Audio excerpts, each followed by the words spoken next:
Welcome back. Now, former Deputy Finance Minister Mcebisi Jonas is calling on a national dialogue to discuss the country's future. He made this call at the Kgalema Motlanthe Foundation's Inclusive Growth Summit. Economic growth, the energy crisis and the rising crime levels top the summit's agenda. Now, Jonas joins us in studio for more on this. Mdomkulu, thank you for joining us at ANC. You had some tough words for the current ANC-led government, describing it as difficult and tumultuous. You even went on to say that PR exercises and empty announcements can't deliver growth. In your view, what are the challenges? Look, I guess, thank you very much for the interview.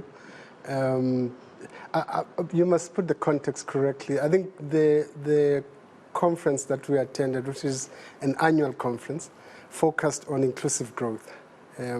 But in looking at inclusive growth, obviously we had to look at the current context and some of the impediments that we're confronting. And everybody, I think, who kind of stood up to say something in the conference, made it very clear that the country is on an unsustainable path. You're seeing unemployment on the increase. We came out of COVID, and I think, with the war in Ukraine, you're seeing unemployment doubling, output in the economy lowering, going down, etc., etc. But also you're seeing real misery. Many South Africans are facing. Exclusion is on the rise. Generally, we think that even basic human rights are beginning to be affected. Everybody has the right to a job, everybody has the right to shelter, etc. All of those things that are so fundamental and to the foundation of our democracy seems to be getting eroded. But the other part of it is that it's very clear that the elite is so fractious. Whether it's the white elite and the black elite, and also the elites with the poor. So there is like a very fractious context where nobody talks sense about what needs to happen. And the reality, of course, everybody made it clear in the conference, is that the 94 consensus is broken. Certainly, it was very bruising for government in itself. Described the economy itself as a bleak outlook that's on a downward spiral. They talked of the highest poverty rate, highest inequality rate. But what solutions came out of this conference? Look, there are a couple of things that people said.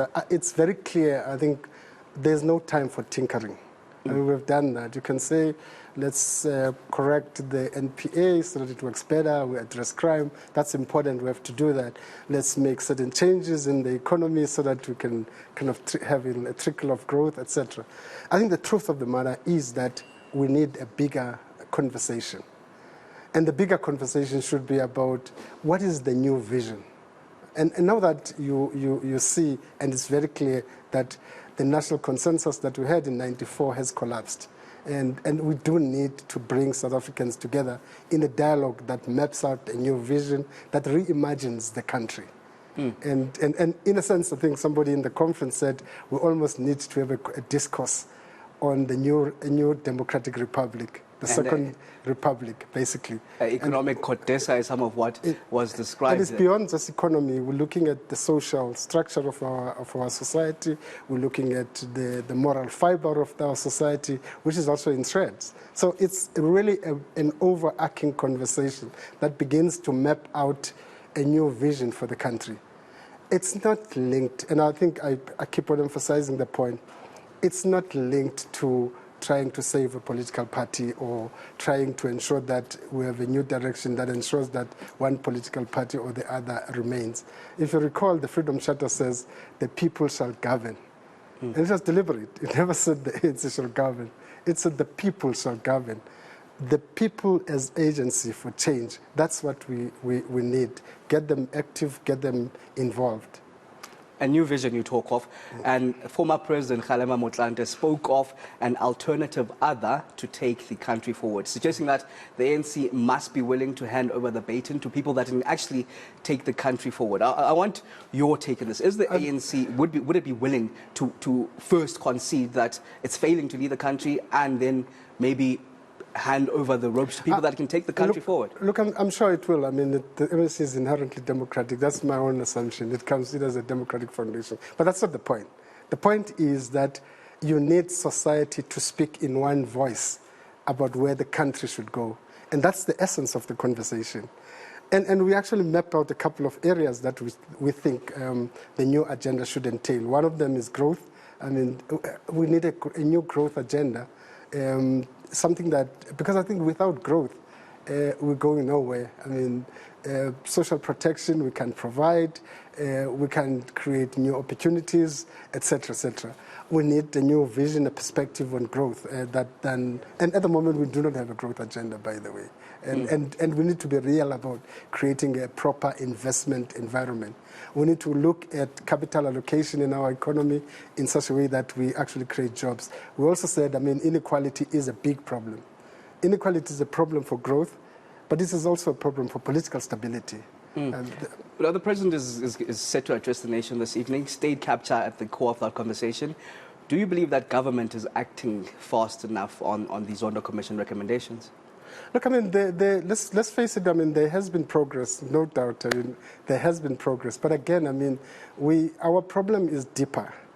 As long as you have the levels of inequality that we have, you're likely to have a lot of kind of crime, and the crime situation is likely to worsen. As long as you have black wealth only being created through the state, you're likely to have corruption persisting.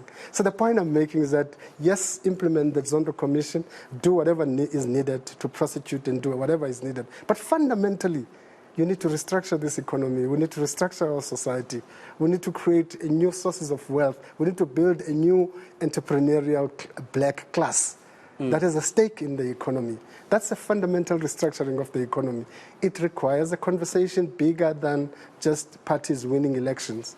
It's not about positioning party for elections. It's bigger than that. It's about believing that we love our country, we're committed to our people, and we want to map a new path for our country.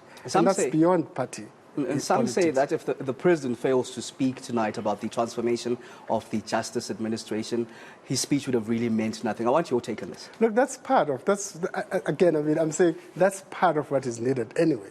I mean, everybody knows that we need to restructure the state. We need to rebuild the capacity of the state. And where is that supposed to happen? In our public safety need to be improved. And therefore, the criminal justice systems need to be strengthened, need to be rebuilt. But I think the conversation on Friday, Saturday was bigger than that. It begins to say you have a fundamental structural problem in our society and in our economy, in our politics. We need a new perspective, we need a new conversation, we need to ensure that there's greater buy-in in society. I mean, what happened to NDP? And the rehashed plans. All the plans that people have been coming up with. My time is running out, but I just want a quick one on what you want to hear from the president. Look, I mean, I guess, I mean, we probably need to hear about how you restructure the justice system to respond to some of the issues and weaknesses in the criminal justice system. You also need to hear that there will be action taken about all of those who are aggressors in the big scam. But that's one issue. And to me, that's almost tinkering at the moment. The bigger ticking time bomb is you have an unequal society, you have a political system that's not working, you have an economy that's not working for the majority. Exclusions are on the increase. That's the fundamental conversation we need. And all of these things, that we can do all of these things, and they're wonderful, by the way, it's good to do. But fundamentally, we need to be seized with a bigger debate about a new vision. A new view about the new vision. Thank you very much, Mdomkulu. Former Deputy Finance Minister Mcebisi Jonas.